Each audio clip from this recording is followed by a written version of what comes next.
Hi everyone, it's Linnea, and it's day 2 of the LDRS Creative March release features. So today I'm showing you how to make your own black and white pattern paper, a little bit of Copic coloring, and then I'm going to even throw some vellum in the mix. If you want to see more inspiration from the LDRS Creative March release, head over to their blog. You're going to see a lot of inspiration photos, and then you can also see even more inspiration by clicking on individual products in the LDRS Creative shop.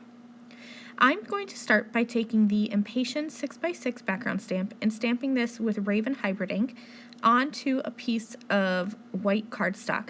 Now, I thought my cardstock was sized to be A2, but it's actually 5.5 inches by 4 inches instead of 4.25 inches. That's okay, it works out in the end. This is going to be my black and white pattern paper-ish background. I love to take stencils and ink blend with black ink or background stamps and stamp with black ink and then just leave it alone. I think that it's really fun as a bold background. I need something bold to go on top, so I'm grabbing the Magnolia stamp set and I'm going to stamp this large floral image down with Raven Hybrid ink as well. Now let's do some easy coloring. So my red combination for Copics is R39, R29, R27, and R35 to finish up. I'm going to start with my darkest color, which is the R39, and just lay a little bit of color at the crease of each of the petals, so right where the petal meets the stem, and then also where another petal might be overhanging, or even just a few shadow areas near the bottom of the leaf, just to make sure I have some shadow on each one. Once I have that darkest color down, I will come in with my, I call it the dark medium color, which is R27, and then my light medium color is R24, and I'm just going to pull those shadows out a little bit, and then my last color is R35, and this is the color that I will use and take and color all over each petal with that lightest color.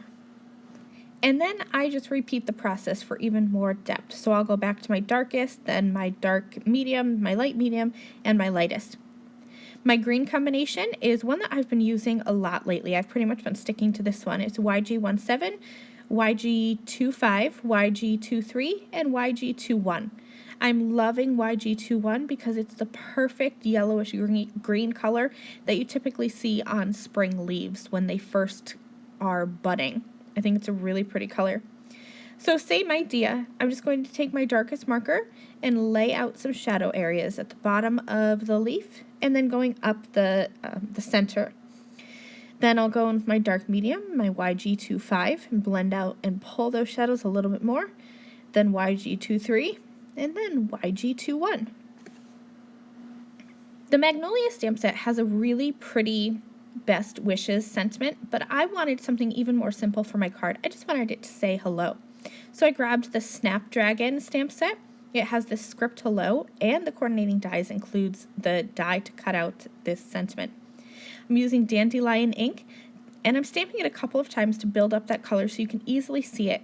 And then I thought I would give this like a dip dye look, so I took iced tea ink and inked up just the bottom of the stamp. Came with a cloth that just kind of pounced that extra ink away so that it would have a smooth blend, and I love the way that turned out. I used the coordinating Magnolia and Snapdragon dies to cut that out.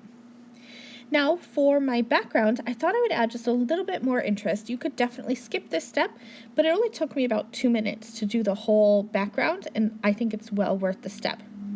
I'm going to take a size 8 black scrapbooking pen and just kind of add some dots here and there on the leaves of the Impatiens in the background stamp. I'm taking the dots and adding them towards the center of the flower and just dotting out into the end of the flower just a little bit. Now it's time just to layer everything up. So I cut down that Impatiens background and I added my Magnolia and my sentiments onto a piece of vellum. And then I'm hiding the adhesive behind the Magnolia so that I can adhere that vellum onto a card base to finish up my card. I will leave links to all of the LDRS creative products that I used in today's video down in the video description below. And this card is finished. I hope you like it. Thank you guys so much for watching. I'll see you soon. Bye!